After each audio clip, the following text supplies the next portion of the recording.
of the Metal Gear Solid series. So I'm delighted to introduce Hideo Kojima. So over to Mark and Hideo.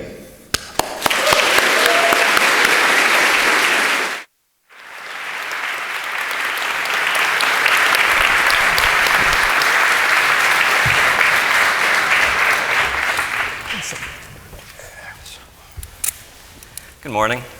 Good morning. So, let me start by asking, how do you feel about receiving the Development Legend Award tonight? 非常にありがたいです。すごく嬉しいです。はい、I'm extremely thankful. I'm very happy about it.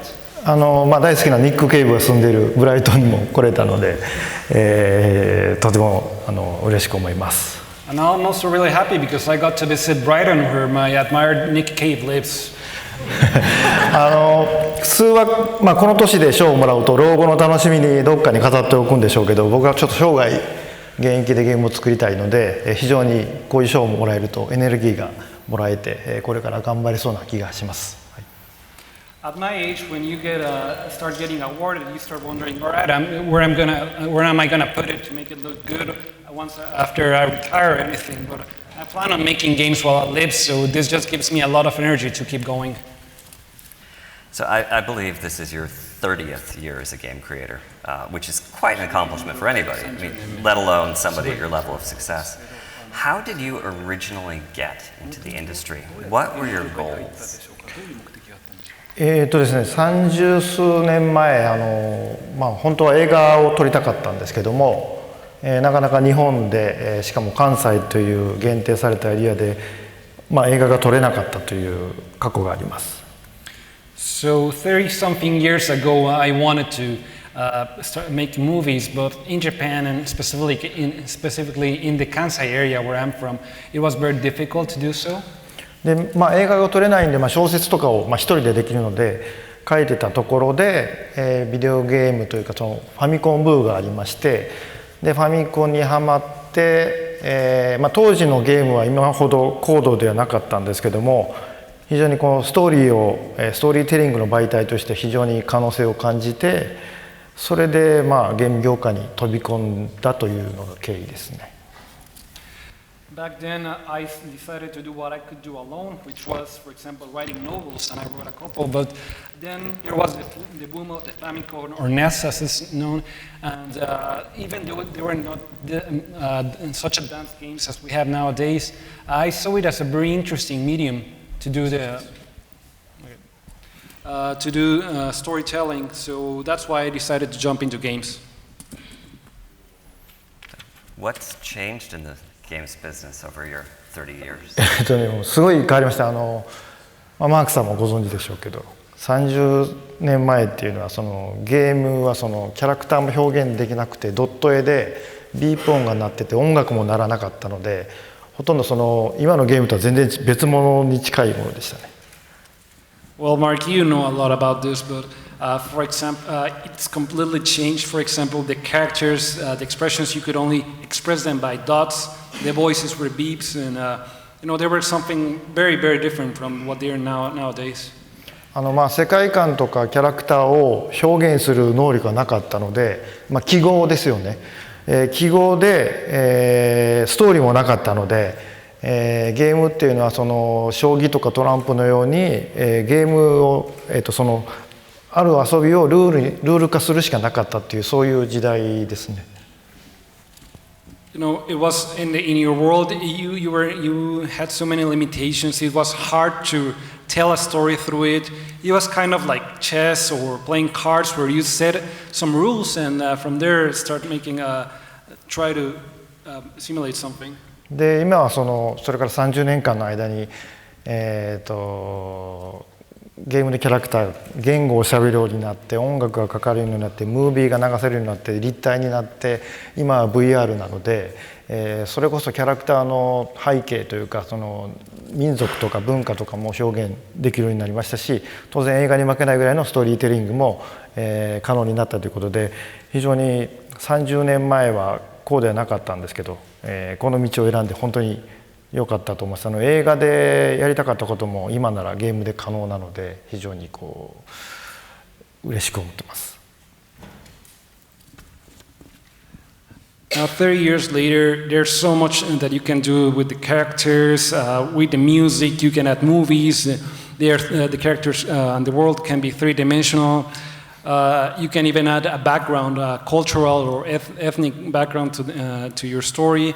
So you can do and tell the same stories that you would tell in movies. So 30 years ago, it was very different. But still, I'm very happy that I chose this road because everything I wanted to do in movies, I'm able to do it nowadays with games. So yeah, I'm very, very satisfied by this choice. So your first published game was Metal Gear in 1987. What was that like for you? Were you able to realize some of your aspirations as a filmmaker as well?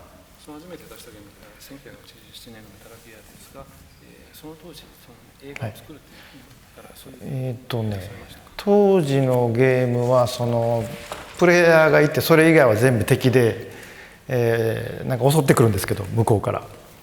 襲ってくるので戦うっていうその動機づけのゲームが多くて、そこに世界観も物語もキャラクターの動機づけもなかったんで、とりあえずそこに、そういうものをゲームで表現したいっていうのがあって最初のゲームメタルギアを作りました。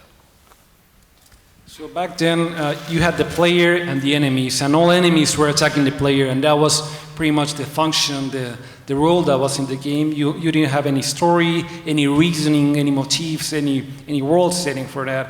And I wanted to put something like some of these elements into it. So that's why I started making. That's what I tried to put in this game.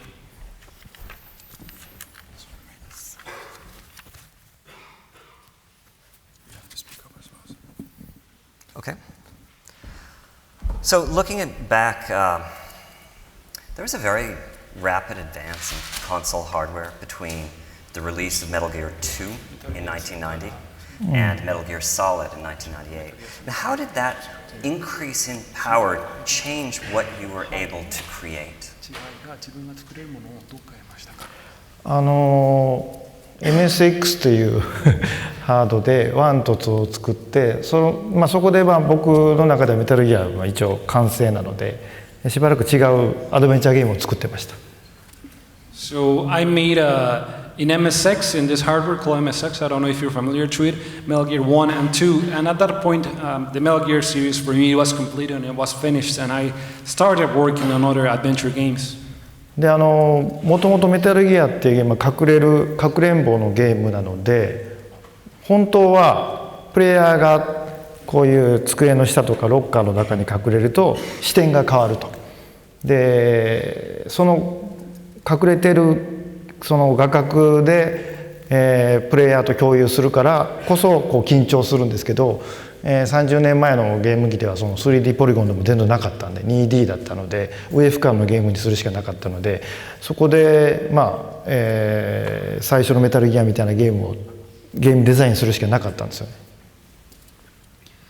So back then, Metal Gear was intended always to be a hide and seek game where the player is, for example, hiding under this table or behind a locker, and then the point of view would change, and the character and the player would have this in common where they have this thrill and suspense of hiding and seeing what happens. However, back then we didn't have any 3D polygons. We had to do everything in 2D. So for Metal Gear, for example, I had no choice but make the game design where you look from up above. で90年代にアドベンチャーゲームを作ってたんですけどもその頃にプレイステーションが出るっていう、ハードの公開があってなんとその家庭用でリアルタイムで 3D ポリゴンが使えるっていうのを聞いて本当にやりたかったメタルギアが作れるということで3D ポリゴンになると机の下に自分が入るとそこからの映像になりますし、ロッカーの中に入るとロッカーの中からの映像になるんで、これはやっぱり一度タイトルとして終わったものですけども 3D の、リアルタイムな 3D ポリゴンを使うと本当に、最初やりたかったメタルギアが作れるということでそれでメタルギアソリッドというのを98年に作ったという経緯でだからプレイステーションがあったからこそメタルギアソリッドが生まれたという感じです。テクノロジーがあったからこそ、あの世界が作られたということです。So in the 90s, I was working on other adventure games, and then I heard this news that some hardware called PlayStation was going to be released. And the impressive thing about that announcement was that you would be able to make real-time polygons in a home console. Now, when you get the ability to make 3D polygons in real time, you can now express what I wanted to do. For example, when you're hiding under the table, then change the point of view of hiding under the table, or getting inside a locker and then let the player see from how it looks from inside the locker. So, well, Metal Gear was a series that was complete and finished to me, but at that point I thought I would be able to make what I originally intended to do with this technology of being able to do polygons in real time. So yeah, you can say in a way that thanks to PlayStation, Metal Gear Solid existed at all. The technology that PlayStation had was what made the Metal Gear Solid possible. Now, of course, that rapid advance hasn't really stopped. I believe we put more processing power into computing 1 pixel today than we would put into an entire frame back in the day. So as you look at PlayStation 2 and 3 and 4 and other hardware, has the gameplay that you're able to create continued to evolve as well? なのでハードウェアがどんどん進化していってますが、その自ら作れるものもそれに合わせてやっぱり変わっていってるんでしょうか。ですね。そういう側面もあるんですけど、頭の中で、こういうゲームを作りたいっていう時は当然匂いも感じるし温度も感じるし、すごいリアリティの中で自分が動いているんですよね。でそのイメージを現在もしくは数年後のテクノロジーでどこまで表現するかっていうことでその都度ゲームデザインをし直してるっていうのが僕のゲーム作りなんで、当然だからその今できないことも来年はできると思いますんで、なんでしょうね、どんどんそうやりたい自分のイメージにテクノロジーの進化とともに近づいていっているという気はします。なのでこの仕事はやめられないということですかね。There are certainly aspects like that where technology has changed a little bit what I do, but when I think of a game in my head, it has so many elements. You smell things, things have their own temperature, and it's quite a vast reality that I'm imagining. And from there, I start to figure, all right, out of that, what can I put into a game with the current technology? What can I do? What can I not? In the technology that it will be able in a few years, what will I be able to do? That's my self-game making. So sometimes I think, well, from what I'm thinking, I should be able to put it down with the technology that we have this year or next year like this. And in that regard, it's getting closer and closer to what I want to make, what I imagine.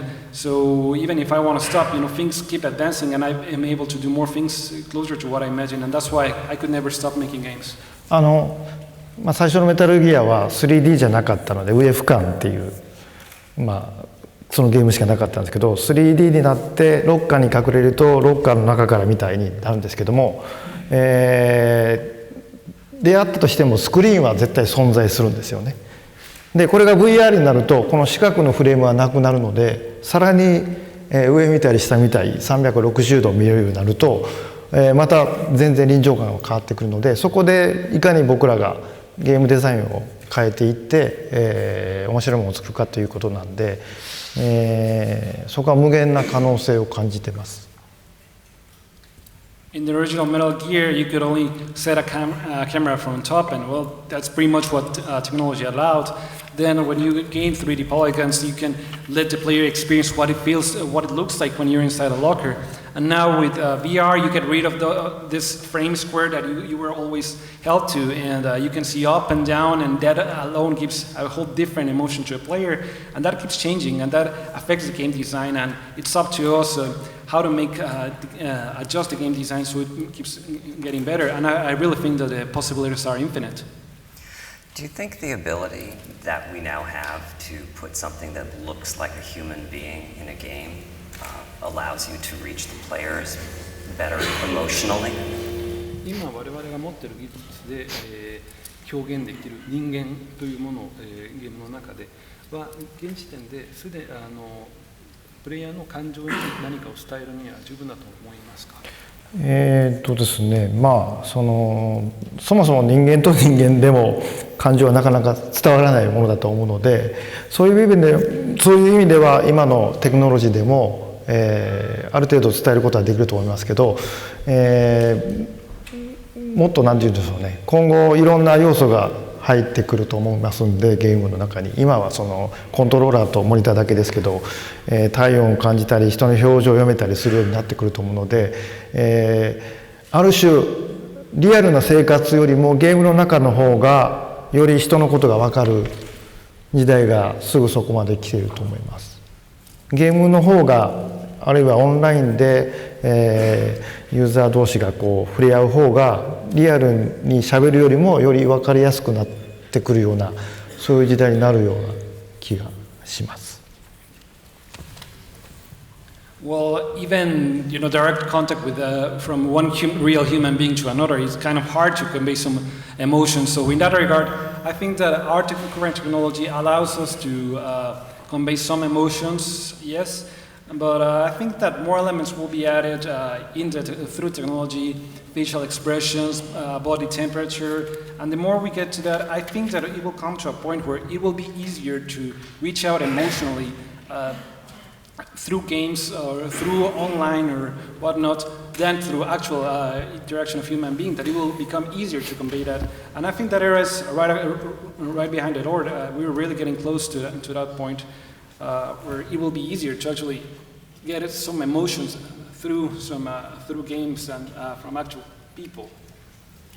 So after Metal Gear 2, there was something like 8 years that passed where I guess in a sense you were waiting for the PlayStation to arrive so you could create Metal Gear Solid. In between, you were of course working on titles like Snatcher and Police Knots. What was it like taking a break from the Metal Gear series? 2から8年ですね、プレイステーションの登場を待ってたと今思いますが、その間にスナッチャーとかポリスノーツとか作ってましたが、そのしばらくメタルギアを作らないっていうのはどんな感じでしたか？ですね、まあそのメタルギアソリッドを作った理由は先ほど言いましたけど、ですね、なぜアドベンチャーゲームを作ったかっていう理由があるんですよ。So, well, I just explained why I decided to make Metal Gear Solid, but also there's a reason that I started making adventure games that I did in between. マークさんはソフトもハードも分かるゲームデザイナーです。で、僕は、ゲームデザイナーですけど、まあ物語も作れるし映像も分かりますけど、プログラムができない。So, Mark, you can do software and hardware all together. I myself, I'm a game designer, but I can do also visual expressions and game designing, but I cannot do programming. That's one thing I cannot do. で、メタルギアを作った時に業界での新人だったので、プログラマーの人が全部先輩で、自分がこういう動きをしてほしいって言ってもなかなかそれを実現してくれない。So when I started making Metal Gear, I was still a rookie, so all programmers had more experience than I had. And whenever I told them, like, I want the character to move like this, they would hardly get it or actually agree to my ideas. で、自分の思うように作りたかったので、アクションはちょっと無理っていうことで、簡易言語とかで if 文とかスイッチ文でならアドベンチャーゲーム作れるんで、なのでしばらくアドベンチャーゲームを作ってました。So it was really, at that time for me, it was impossible to make an action game as I envisioned it. So I decided to switch and make myself adventure games where I could control most aspects. スクリプトで。Through script. なんですけど、自分のできることだけでゲームを作ってるとその上に行けないので。当時、そのアドベンチャーゲーム作ってる時は自分で全部シナリオを書いて、フラグ管理から、音楽を読んだりアニメーションの書き換えも全部一人でやってたんですけども、それはそれで満足ですけども、それだけではより高みに上がれないっていう悩みがあった時にちょうどプレイステーションの噂が来て、ということでもう一度そのハードの人とプログラマーの人と一緒に手を携えて一つのゲームを作ろうとしたのが、メタルギアソリッドですね。So I started to making all this on my own, set flags, when to trigger animations and whatnot. And that was certainly satisfying to me up to a certain point, but when you do only what you can do and you stay within there, you cannot go to a higher level, you cannot aim higher. And I was satisfied up to a certain point that I was able to control all these elements myself, but I did feel like I was getting stuck because I was controlling everything myself and I was just staying within what I needed. And then the PlayStation appeared and I took this decision, to start working again with programmers hand in hand and figure out what we could do, try to do things that I couldn't do all on my own. なんでそのスナッチャーとかポリスノーツの時は最先端のテクノロジーよりも自分が一番気持ちよく仕事ができるツールを使ってたので、ちょっと過去を見てた感じです。なんで、メタルギアソリッドからはやっぱり新しいテクノロジーを使って新しいテクノロジーを持った人たちと一緒に仕事をするように心がけてます。マークスも含め。So when I was making Snatcher and Police Notes, I was doing everything on my own with tools I was really comfortable. And looking back, I feel like I was looking at the past. And from Metal Gear Solid, I again took the decision of always looking at the newest technology and doing things, working with people that can work with the latest technology, including you, Mark, of course. So you and I met at an award ceremony almost 20 years ago. You just gotten off stage, you got your award for Metal Gear Solid, and after I got off stage with my award for Crash Bandicoot Warped, you introduced yourself. It was very nice. It seemed as if you were making a concerted effort to meet a broad variety of creators. What was your motivation? 当時得た印象ではいろんなクリエイターと自ら積極的に会うようにしてたという印象を得ましたが、それのその理由は何でしょうか。ですね、96年まで関西で仕事をしてまして、関西にやっぱりクリエイターがいなくて、で東京に、上京してからは毎日のようにいろんな人と会うように情報交換も含め、してました。So up to 1996, I lived in the Kansai area in Japan. In that area, there were not many creators, and then I moved to Tokyo. And moving to Tokyo, day in and day out, I met many people, including, exchanging information. でマークさんとはもう長いですよね。20年ぐらいよくご飯食べたりいろんな悪巧みをしたりいろいろしてますけど、実は、マークさんの方が僕より先輩なんですよ、この業界では。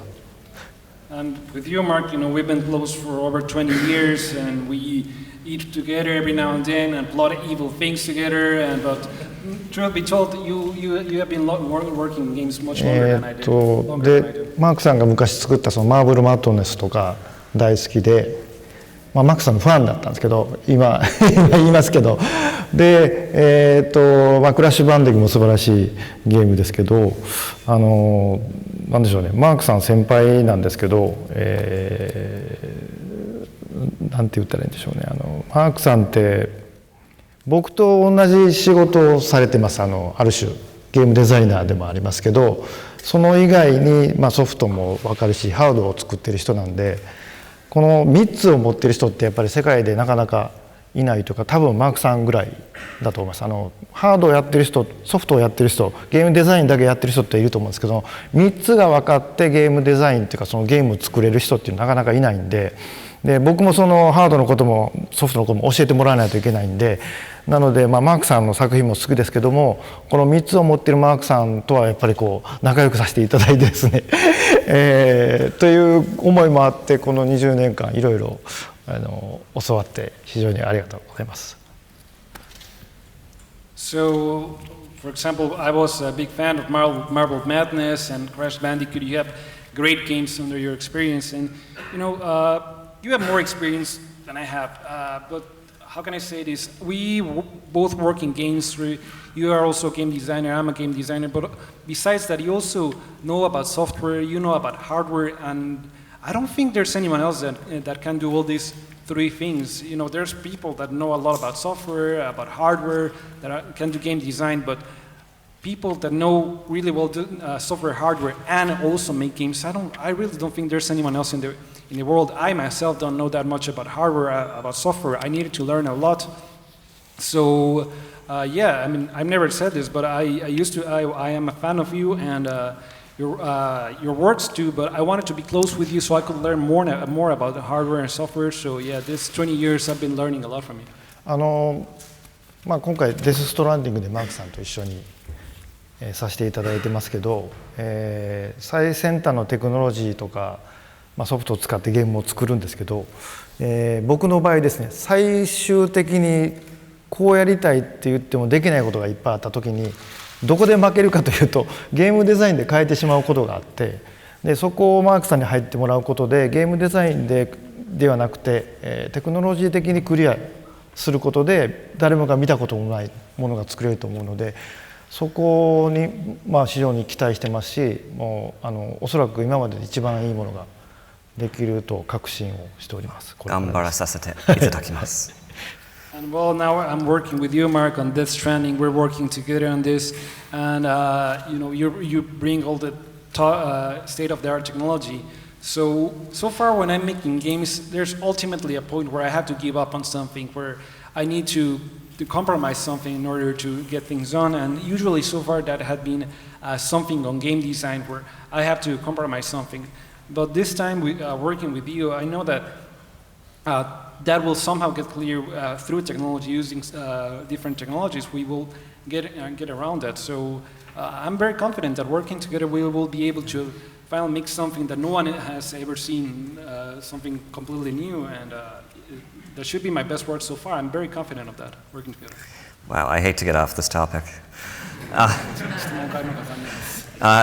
Do you find that you draw your inspiration from different places than other creators? I see you always reading books or watching movies. I think you've seen Mad Max Fury Road over a dozen times, including a couple when we were on the road together.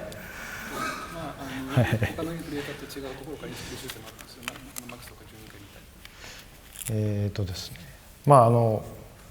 インプットがあってアウトプットがあるので、これはあらゆるものづくりの人がそうだと思うので、なるべく刺激を与えるようにしてます。で刺激を与えれば与えるほど、化学変化があって出力がされると思ってますので、中でも本とか小説とか映画は好きなんで毎日触れるようにはしてます。So there's an input process and there's an output process. This stands the same for any person that creates anything, or actually for any person. Now, I try to keep myself motivated, exposed to many things. So these things that I'm exposed to make a chemical reaction, and I'm able to have an output. And I happen to like a lot of books and movies, music. So I try to be exposed to as much as possible to these. 本当は世界中を旅して、今回もブライトンとか来ていろんな風景を見ていろんな人と喋るのが重要だと思うんですよね。時間があれば世界中に旅していろんな人と触れていろんな文化に触れたり、そういう経験がゲーム作りに役立つとは思うんですけど、なかなか時間が取れないので、一番簡単にできるのが小説を読んだり映画を見たり音楽を聴くことで、自分が行けない時代とか行けない国とか今まで会ったことのない人にバーチャルですけど会えたりするっていうその経験を、ゲーム作りに生かすようにはしてます。So ideally, I would like to travel around the world. Like this time, I come to Brighton. I see landscapes that I'm not used to. I'm talking with people that I usually don't talk to. And ideally, yes, I would like to travel all over the world and talk with people from different cultures and learn from different things. Unfortunately, though, my time is limited. I can't do all these things. And when it comes down to that, the easiest thing for me is diving into novels, into movies, into music, which allow me to go to different times, different countries, meet virtually in a way different people. And all this motivate me to create more. So what was it like having Solid Snake as one of the central characters of your games for decades? What sort of challenges does that present? 何十年間も主人公としておくのにはどんな難しさがありました？それがですね、そんなに難しくないというか、そんなに深く考えずに作ってました。Well, there weren't many challenges. I guess I wasn't thinking deep enough about the subject. 当然30年前キャラクターを設定するんですけども、性格とか癖とか、その人の、ライフサイクルというかいうのを設定するんですけど、具体的なことは決めてないところも多いんですよ。So yeah, of course, 30 years ago I created this character. I put a person into it, had some tendencies, some life cycle, but actually I didn't define that much the details of it. でその30年間作りながら、じゃあこのキャラクターは過去何があったのかとか、こういう性格になったのはどういう理由なのかという具体的なことを30年かけて、皆さんと一緒にキャラクターを作ってきたということなんで、なんかこう時代とともに、気づけばキャラクターが出来上がってたというか、そういうイメージです。So through 30 years, I started to figure out these details. Well, this character has this personality because his past has these elements or things like that. Through 30 years, I've been completing the character along with the fans and the players. So for me, it's like the time naturally shaped this character. 30年間の間に当然世界の情勢とか状況もどんどん変わってきたので、あるいはそのヒーロー像みたいなのも変わってきているので、そこにも合わせて、作為的じゃないですけども自然な形で変わってきて、結果的にスネークが出来上がったっていう感じなので、なんでしょうね、自分でも不思議な感じです。気持ちです。So through 30 years, of course, the landscape of the world, the political situation and whatnot has changed, but those changes I try to put them in a natural, organic way into Snake, and Snake ended up being shaped by all these elements. So it's something that feels weird, but definitely feels good how this character was made. So this year, VR is definitely on everybody's minds. Do you feel that VR will change games? Do you have any interest in it as a game creator?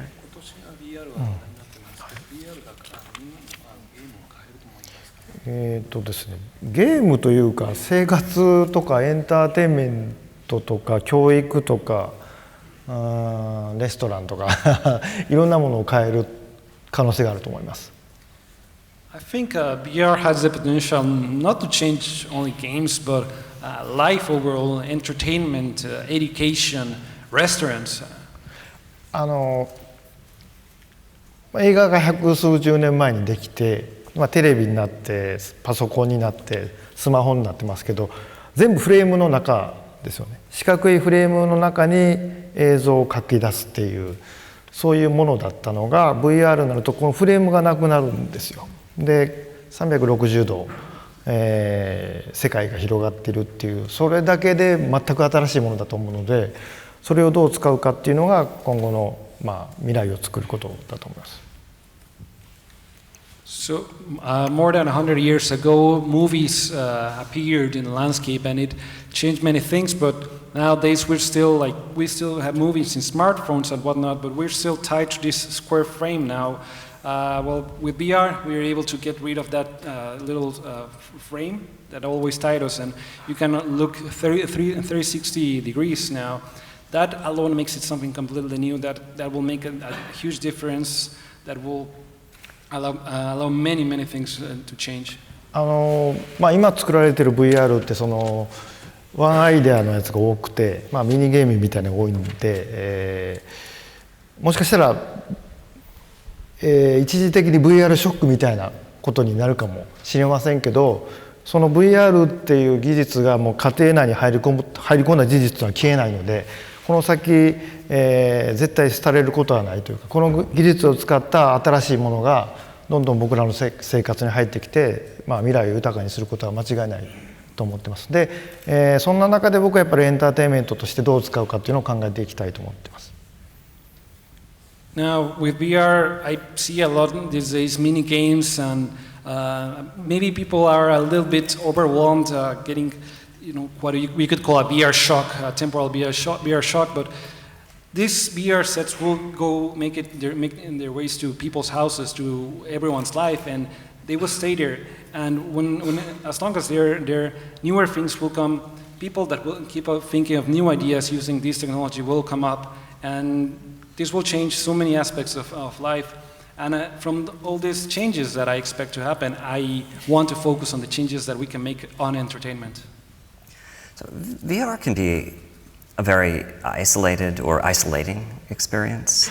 With regards to your next title, Death Stranding, you've said that the theme is the opposite. It's about connection. Can you speak a bit about that? はい。はいはい、わかります。この E3 の時にもちょっと説明しましたけど、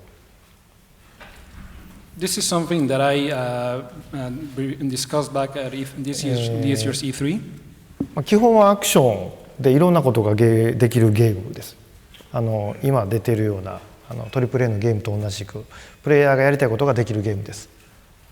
So in principle, it's an action game where the player will be able to execute the actions they think of that you see in other AAA games. Something that they're used to. 人類は最初猿から棒という武器というかその道具を発明して進化しました。で棒の次に発明したのが縄ですね。で棒は、悪しきものを遠ざけるために使う道具で、紐っていうのは自分に大切なものをつなぎ止めるために作られたのが紐であると。この2つの道具があって今の我々の文明もあってゲームもある。So humankind evolved when it first started using tools. The first tool being the stick, and the second tool being the string. Now the stick was used to create a distance between something that was displeasant between enemies. And the string was used for the opposite, to tie things that you wanted to keep close to yourself. Those two tools allowed evolution and allowed our current era and games and everything.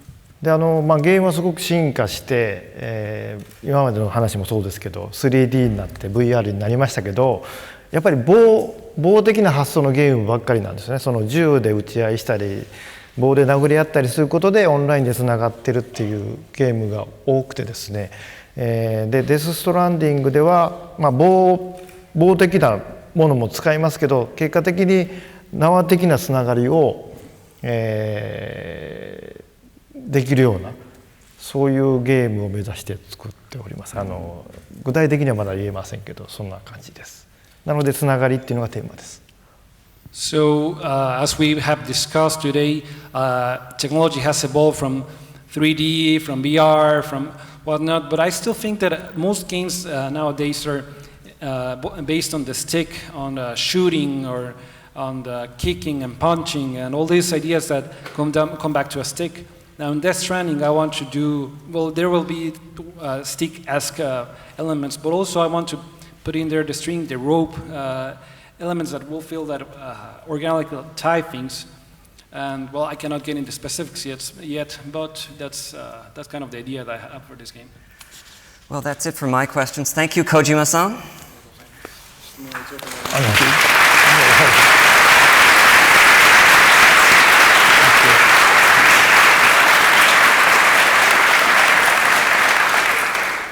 And I think we have time for one or two questions from the audience. Is that right? Yes? Perhaps?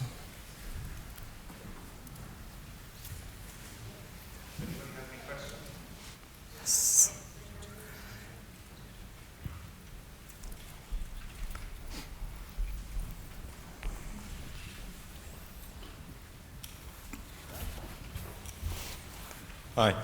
Can you talk a little bit more? Can you talk a little bit more about what you think the role of empathy and informing people is in your games and your creative process? Thanks. Sorry, empathy and what? Informing people. もう少し、ゲーム監督が作るゲームの中で、同情とか、あるいは情報をみんなに与えるっていうのがどういう役割をゲームの中でゲーム作りの中であるのか、どこまで人に接するとか情報を与えるっていうのをどこまで考えながらまあ、感情移入とか。感情移入はい、映画だとその最適な感情の誘導がすごく簡単なんですね。カメラも決めれますし、ライティングも音楽も100人がいれば100人同じものを見せることができるので、非常にその感情を体験させるのは非常に簡単なんだけど、ゲームは何をするかわからないので、そこの仕掛けをいかに埋め込んでいくか、細部まで埋め込んでいってユーザーのプレイで気づかれずにその感情を引き出すかっていうか、そういう工夫をいつもしてます。So, for example, in movies, it's rather easy to lead to empathy, to have people relate to what you want them to feel, because, you know, the camera, if you show the movie to 100 people will see the same thing, lighting and how the camera approaches, and the music, they will, at the same time, they will experience what you want them to experience. However, in games, you cannot control this that much. You don't know what the player is doing, when they're doing it, so I always try to put a lot of detail into how to put all these elements without the user realizing that I'm putting them there for the user. Do you have time for one more question? Sure. Okay. I'll start.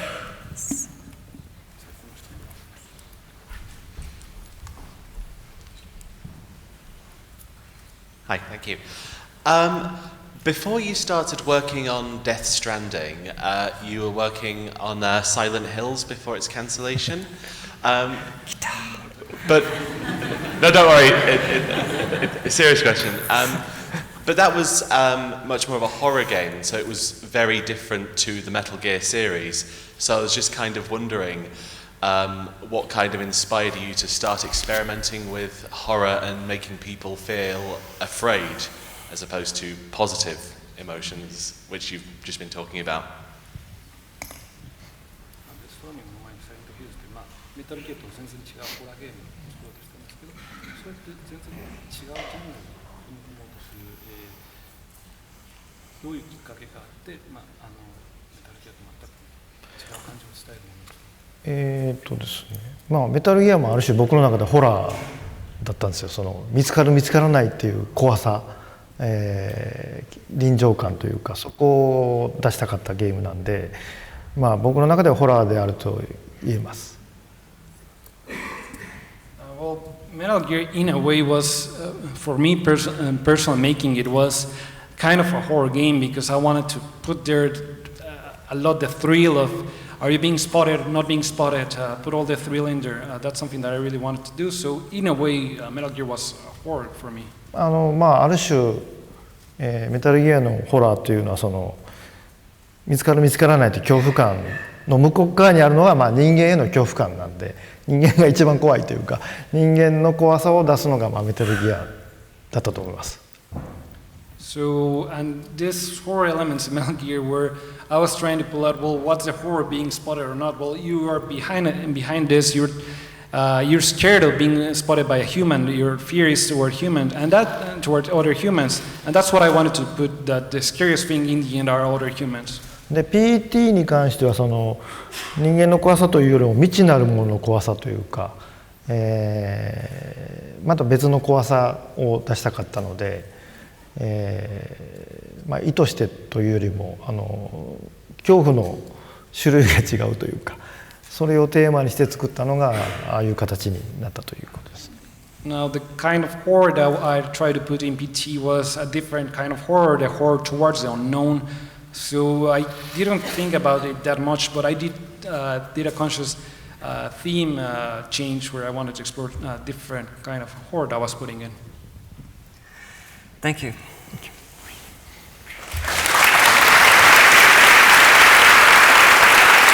Thank you very much.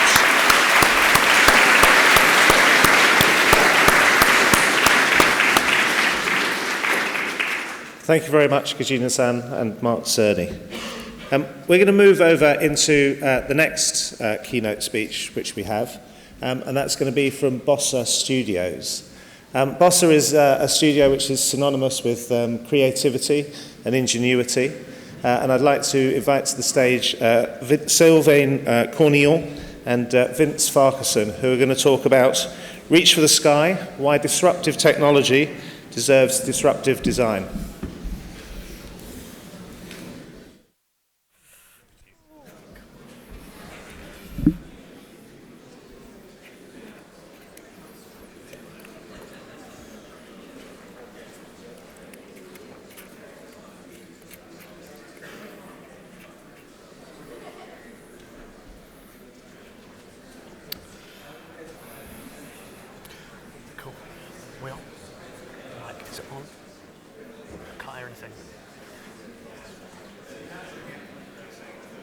Yep, we on? Can you hear me? Yep. Okay.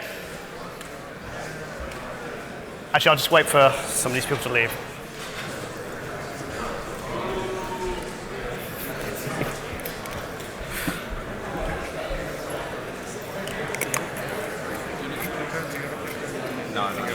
No, we'll just have to use this. I'm just going to wait till a few of those people fill tracks. It's just too noisy, right?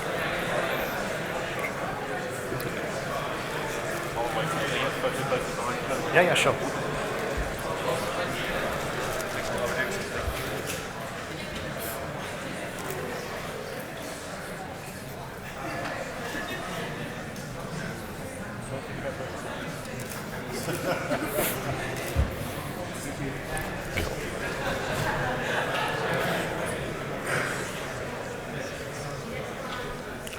Okay, I'm going to go for it. I'm going to go for it. Yeah. Okay, morning everyone. Hi there. I think everyone who's staying is staying and everyone who's going. So it's a great privilege to be here today to do this keynote. We're very excited to be talking to you all and meeting you all. So what we're going to be talking about today is something that's very close to our hearts at Bossa Studios, which is the relationship between technology and creativity. And specifically how technology is a great tool, but it is just that. It is a tool to do things that we think are even more important, which is designing, creativity, and the other things. And about not really being limited to the features of that tech when you make your games. So very briefly, for anyone who doesn't know us already, I'm Vince Farquharson. I'm the COO at Bossa. So people like designers and producers and artists and people of that ilk report into myself. Sylvain Cornillon. Any of the technical staff, including game coders, that type of thing, report into him. Very briefly about Bossa. So if anyone remembers my time here last year, we were about 35 people at that point. During the year since then, we've peaked at about 45. We've gone back down to about 40 now. We've got about 6 projects in production at the moment, all different IPs, 3 of which we haven't announced yet, so it's pretty exciting, pretty productive time. And yeah, so we're going to talk about, as Vince said, about how technology is important to us and how we relate to technology at Bossa. So we're going to use 3 examples during this keynote. So the first is Unity and licensed game engines. The second one is going to be improbable.io technology called Spatial OS. And finally, Steam Workshop. These are 3 technologies that affected the way we make games very, very significantly. So how do we work with tech? So the crutch of it is there's this standard model. When you get new technology, you look at it as a solution for a lot of problems you've been having. Like now you can display more things on screen. You can do things better or faster. You can have a cheaper development process. But Bossa is a company that's been built with innovation as a lifestyle. And so we think that when something like technology comes along, we need to look at it as something a lot stronger and as a way to start something completely new. So I'm going to go through the first example. So what I'm going to talk about Unity, but what I'm going to say it applies to any of the license engine, Unreal or Far Cry, or Crytek. They are important piece of technology that appeared recently, and they changed how we work quite significantly. So in my previous in my previous part of my career, before I joined Bossa, I worked at Ubisoft, at EA Criterion, and at Codemasters. And I've seen entire teams work a lot for a long period of time to build game engine that was specific to a game. And when Unity and Unreal came along, they provided something that was even simple to start a new game. Even starting a new game from scratch was difficult with the technology we had. Now we have something that's simple to use that currently even our accountant is using from time to time. So it's a technology that also comes with a lot of technology inside. Like it's got a physics engine, you can do UI, it has a lot of things in it. And so it makes it very versatile. And you can use it to work on any type of genres of game without spending too much time specifically building technology for it. Another very important aspect to us is that it's truly multi-platform, which means most new platforms that come up, they're supported right away, even before they release most of the time now. And finally, cheap is a relative aspect, but Unity and these kind of engines are now very cheap compared to, multiple millions of pounds spent building your own technology. So there's some fairly obvious advantages one gets with using Unity and similar engines, and we certainly take advantage of all of these. Basically, it allows you to finish faster, it allows you to produce your game for cheaper, or it just allows you to do more stuff for the same time in the budget. And this is really, really valuable stuff. But for us, that's the baseline. That's the stuff that is a given. It's the stuff that's on the box. It's not really the stuff that we get super excited about. For us, it's how it allows us to work in ways that we weren't working before.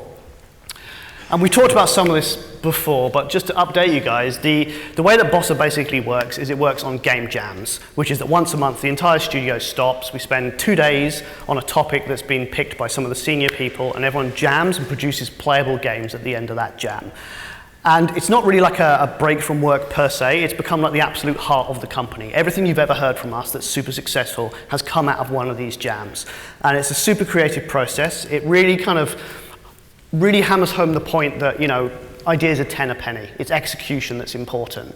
And by having so many jams with so many teams over such a prolonged period, basically everybody can throw in, everyone can have ideas, and we get lots and lots of interesting games coming out.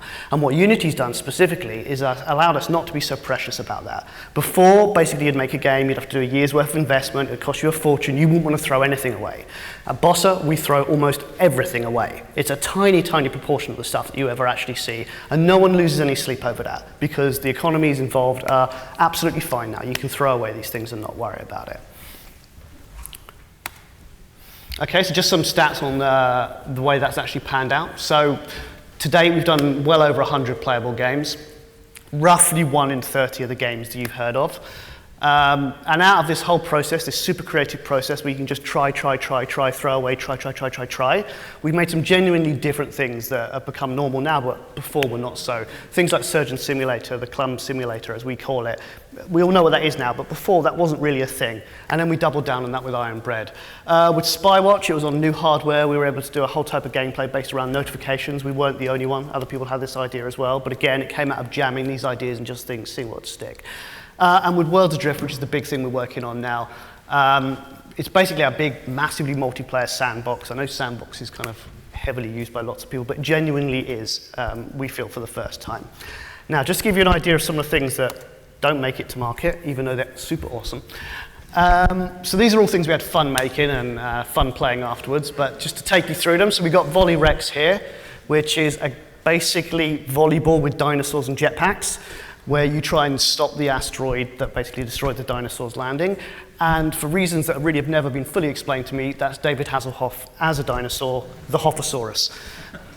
Over here we've got Battlestar Galactica. So if you're familiar with Battlestar Galactica and cows, I guess, you know what this is.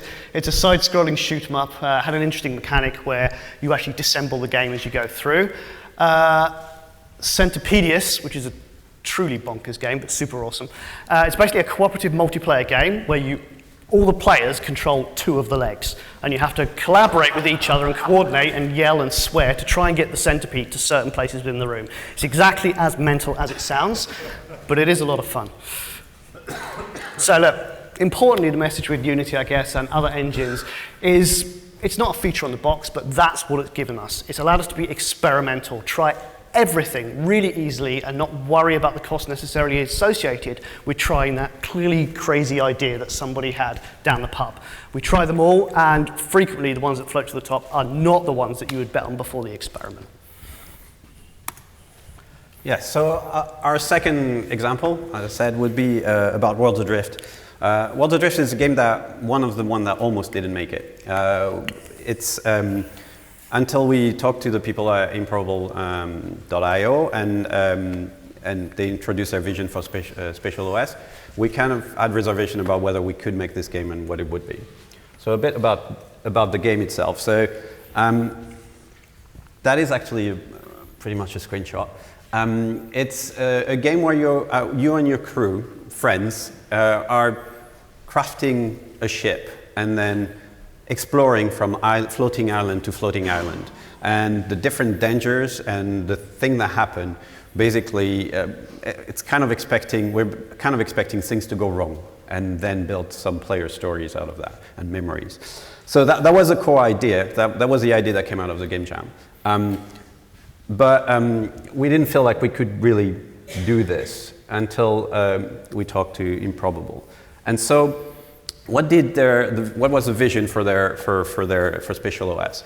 So the first thing is it gives you server-side simulation. We can have entities, creatures, things that are existing on the server.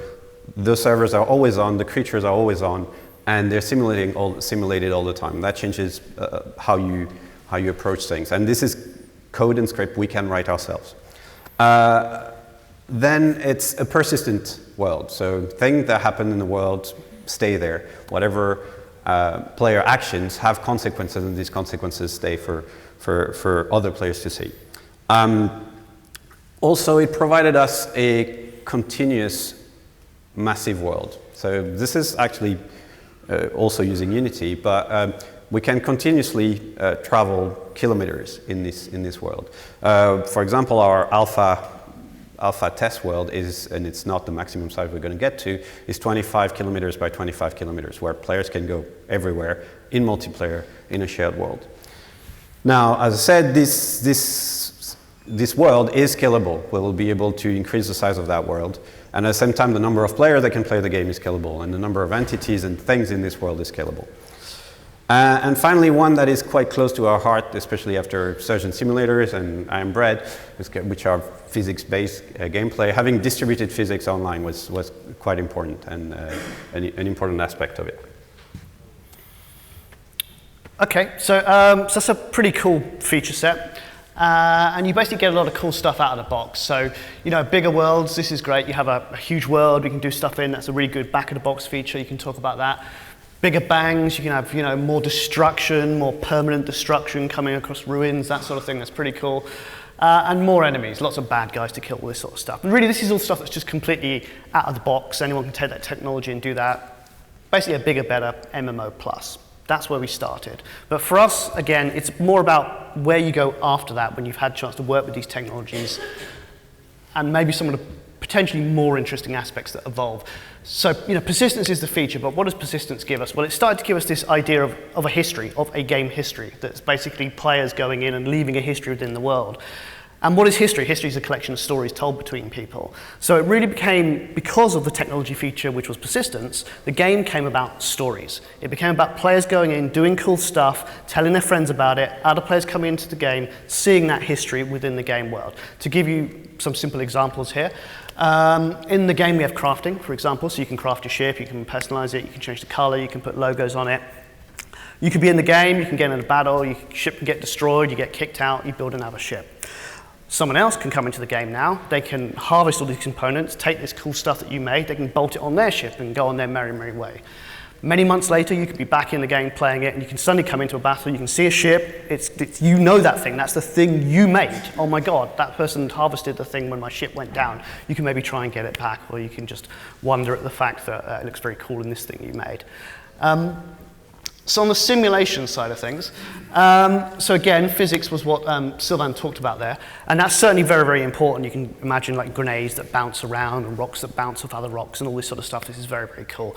And certainly we are doing that. But what's really, truly interesting is what happens after you've got a few of these systems and you start playing around with them. Is because they are truly physical systems, you start getting overlap between the systems, and then you start getting emergent gameplay. And the more physical systems you put in, the more emergents come out, and the more interesting it becomes. Again, a simple example of this that we've got in the game, we have trees, like many of these MMO-style games, and you chop the trees, you get wood, and you can use the wood to harvest. Now that's the intention of trees. However, because they are physical objects, you can use them in completely unintended ways, and it'll work fine, because the game understands this. So I can chop down a tree, I can put a rope on the tree, I can drag the tree around, I can hang it from a ship, I can use it to smash into other ships, I can use one tree to knock down other trees, I can build a wall out of it, anything I want. And every single system is the same in the game, so whether it be rocks or weapons or everything else. And the interplay really means that pretty much every time we do a session, an alpha session as we're in now, there's just new things that we've never seen before and are cool as hell, and there's stories that we're telling between ourselves, which really is what the game is about. And big worlds, again, big worlds is often used as a feature in its own right. It's big, but why is it big? What does that give you? Well, for us, it's the fact that with a big world, you really can go on a genuine adventure. Now, I remember, as a young man reading Lord of the Rings, right? And my reading speed wasn't super fast at the time. I remember going up into the mountains in the book and literally taking days and days and days and days and days and days to get through those mountains, because that was the speed I was reading at. And I got out the mountains and I felt, wow, that's literally like I've gone on that journey with them. And that's very much what we're talking about here. When you've got a truly huge world that is genuinely emergent and expansive, you can go on genuine epic adventures with your friends where you're taking weeks, months, maybe even years to get to other places, and it feels truly epic in a way that really wasn't possible before. So again, the technology, there's a bunch of features, but really that's not what is important. What's important for us is using these features in interesting ways, which has allowed us to make a game which is more emotional. It basically touches on what people care about, which is their lives, their histories, their stories, their communication. We could have also written engaging on there. It's the same thing. It's basically giving you a reason to chat with your mates the next morning and be genuinely excited about it. It's not a technology feature, it's a gameplay feature. So, with World Adrift, we've always wanted to use Steam Workshop, and it's a feature, Steam Workshop from Steve's Steam that has been here for a bit, and it feels almost like a mundane feature. Now, it was quite revolutionary when it was released, but now it's quite mundane. Now, it is still quite an impressive feature, and so we found some ways to use it with World Adrift. So, what does Steam Workshop give you? And as I said, it's quite an impressive feature list, actually. It gives you a system to manage your user-generated content. Submission, moderation, even user voting. It stores it, it manages the whole thing. You can integrate it directly into your game if you want. So this is quite a powerful feature set. Also, it allows us to distribute new versions of the tool in a safe way. Everything is authenticated. And finally, it comes with a bunch of community management tools. You've got forum attached to your tool. You can engage with the community as they're building things. So that is quite a lot of tech coming out of the box. Okay, so like someone says, it's very cool tech, and it allows you to do some great things. It basically allows you to change skins on things, to modify them in that way. You can add whole new models.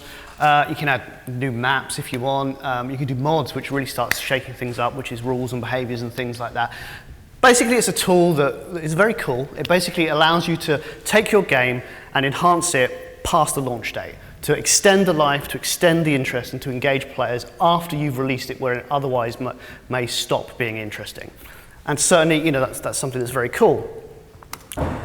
However, our kind of response to that was somewhat different.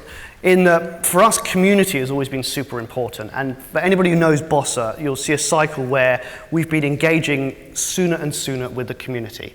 In Surgeon, it was basically to do the DLC. With Bread, we went into early access. And with Worlds, we've engaged with players almost immediately. And what Steam workshop allowed us to do was basically bring those guys into the development process and give them the tool well ahead of the actual launch and say, guys, we know you're desperate to get in the game. Try out this tool, help us kind of understand how interesting we can make islands, and let's do something great together. And it's been an absolutely amazing experience, right? Within the first couple of weeks of releasing the tool, we had over 1,000 islands created, and they're genuinely amazing islands.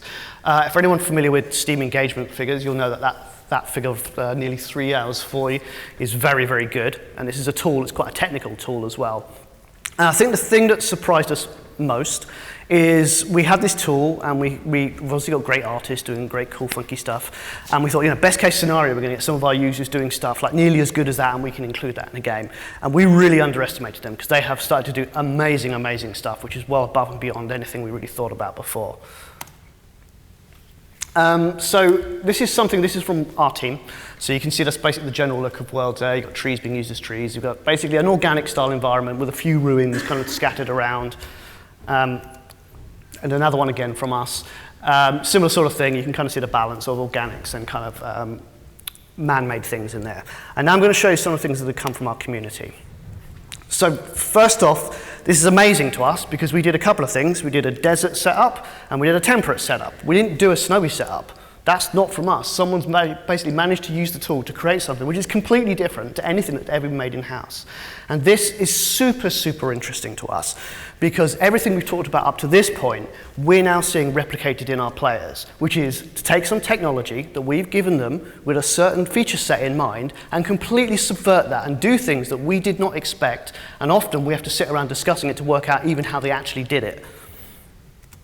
So here's another one. You can see this lovely kind of frozen stream in the middle. We don't have water. They worked out how to do this stuff. Here, someone's basically taken a collection of different ruins and stuff and made this really kind of epic, kind of destructed city. Again, that's not something we gave them. We gave them little bits, and they've been really creative.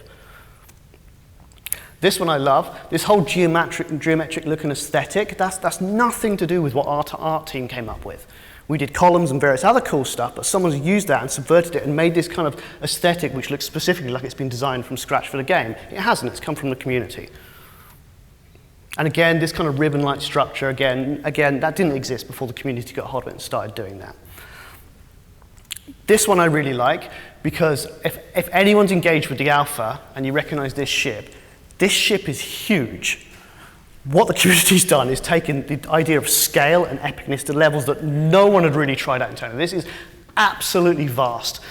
The other interesting part about this is they've done this kind of circular kind of aesthetic there with a Stargate. And what I love now is we're starting to see other people see this and emulate it. So we've now got the community riffing off the community and doing genuinely interesting stuff that really we started this process, but now they're on their own doing this wonderful stuff. So really, we've got this really interesting environment that we've managed to generate over the previous titles and really coming to its pinnacle with Worlds Adrift, where we're effectively co-developing with our audience now. They're coming in, they're working on this stuff, and the really, really cool thing is these islands that they're making are going to be in the launch day product. You're going to genuinely have a product on day one where you go around the world and you're going to be playing gameplay designed by the players who are part of the alpha and the beta, which is a very, very cool thing. So, yeah, we've covered the three examples I talked about at the beginning. But what's next for us? We always, at Bossa, we're always looking at the new technologies. We were doing stuff on the Apple Watch right away. Same with VR. We've been involved pretty much from the beginning. And improbable spatial OS is very, very new too. So what's coming up? So if you've been listening to tech stuff in general and maybe in games, but mostly in all domains of tech. AI is coming back. It's coming back. Proper AI is coming back in strengths. And why is that? And how can that affect us? So the first thing is machine learning now seems to be actually working and working in a way where you can actually make practical use of it, and you're all using it on your phones. You're doing Google search and talking to your phone and this kind of stuff. So it works with natural language processing. That's actually, you can actually talk to your phone and it understands what you said. But also it allows you to do things like categorization of objects in a manner that's more human-like, more instinctive and quite reliable. So this is coming up very strong. I haven't seen anything yet in games, but let's see what it can give us. Okay, yeah, so you get some pretty cool stuff out of this. Obviously, creatures, enemies, NPCs, these are the staples of our gaming culture. So they're going to get better, they're going to get smarter, they're going to get more interesting to interact with or defeat. They can start coordinating between themselves, really genuinely intelligent, emergent style gameplay where groups of enemies can coordinate and kind of try and take you down that way. And if you're going to get really kind of clever with stuff, you can start using AI to do really interesting things with generating textures and models and stuff like that. So what are we doing this? Well, a bit cheeky really, because we're not going to tell you, but hopefully you will all be experimenting with this over the next year and doing interesting things. I can say the things we're doing now are super exciting and we're looking forward to telling you all about that in the near future. So as a conclusion for us,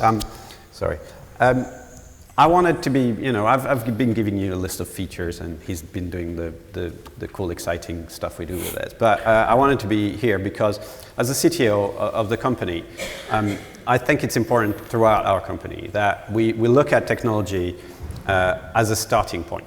It's this creative starting point, and it's never an end in itself. And so, so I suppose the message here for ourselves that we like to learn as well, and for anyone else, and in particular designers, is to when you get new tech, don't be too wowed by the tech just for the tech's sake. Think about what that tech actually allows you to do in gameplay terms that you could not do before. If you get some fabulous technology which allows you to do shadows that you couldn't do before, yeah, that can go on the back of the box, great shadows, but no, what gameplay can you do with the shadows? Can you hide in the shadows now? Can you now use light to change the pattern of the shadows? Can you use that to solve puzzles? What wasn't possible before because of that technology? That's really at the heart of what we're doing and what's exciting. So really, very last thing from us is, look, technology is wonderful. We love it. We couldn't do what we do without it. It's the spine of everything we make.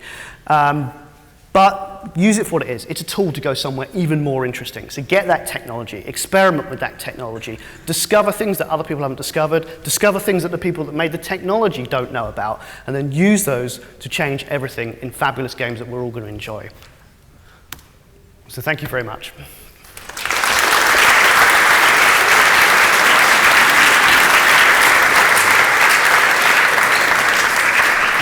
Questions, right? I don't know if we want to do questions. I think we've run out of time, so. Is there any question? Might do one question. No, okay, good. Yes, sorry. Yeah, you mentioned that you experiment with the games that you make a lot. Yeah. And you make, for example, I Am Bread. What made you think that this is a winner? So with I Am Bread, it's really interesting actually, because that's actually a question we get asked a lot. How do you actually decide which games go forward? And we don't actually have a good answer to that, to be honest. It's just kind of obvious. We do all these things, and it just becomes normal, and there's games, and every now and then something will just pop out, and everyone just goes, yeah, that. And when we saw that slice of bread moving around, and everyone was in tears of laughter, the senior members of staff just said, that's obviously the next thing we've got to do. We've got to do it. And then we turned it around very fast. It's not something we dwelled on too much in this, but when game jams are successful, we can really move fast and manipulate the kind of team to get all focused on that. So I think we did 2 days, we got the bread working, and then 2 weeks, we had it playable, and we made a video. We like to validate things publicly, so we put it out publicly. We had this thing that we said, if it gets as many views as Surgeon, we think probably it's a good idea, and if it gets less, then it's probably a bad idea. I think over the first weekend, Surgeon got something like 100,000 views. We got 600,000 views on I Am Bread, and within the week, we got 1.2 million. So you can imagine everyone was falling off chairs and then getting back on them and getting stuck down. So that's the answer. Basically, you just kind of know. So any other questions? Okay, I think we're out of time anyway. This man's gesticulating wildly at me. So thanks a lot, everyone.